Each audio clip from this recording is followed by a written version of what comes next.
జగన్ తెలంగాణలో అడుగు పెడితే రాజకీయాలు తలకిందులవుతాయి. ఒక్కొక్కటి జాతకాలు తారుమారవుతాయి. తెలుగుదేశం గుండెల్లో రైళ్లు పరిగెడతాయి. చంద్రబాబు కుంభస్థలం బద్దలవుతుంది. ఎందుకంటే తన మీడియా సామ్రాజ్యం, ఆస్తులు, అంతస్తులు అన్నీ అక్కడే ఉన్నాయి కాబట్టి ఒకే దెబ్బకి రెండు పిట్టలు బలవుతాయి. జగన్ తెలంగాణలో అడుగు పెడుతున్నాడనే సమాచారంతోనే తెలుగుదేశం వాళ్ళ గుండెల్లో వైబ్రేషన్స్, వైసీపీ వాళ్ళ ముఖాల్లో సెలబ్రేషన్స్ మొదలయ్యాయి. దశాబ్దాలుగా తెలుగు రాజకీయాలకు care of address Hyderabad. Jagan వేసే అడుగుతో కాంగ్రెస్ పూర్తిగా ఖాళీ అయిపోతుంది. తెలుగుదేశం మాత్రమే ఒంటరిగా మిగిలిపోతుంది.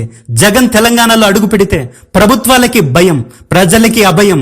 ఆంధ్ర ఎన్నికలకు ఇంకా 3 ఏళ్ల సమయం ఉన్నా తెలంగాణలో ఇక 2 ఏళ్లే. హైడ్రా పేరు చెప్పి పేదవాళ్ల పొట్టకొడుతున్న ఈ ప్రభుత్వానికి జగన్ ఎంట్రీతో పేదవాళ్లకి అంతులేని ధైర్యం లభిస్తుంది.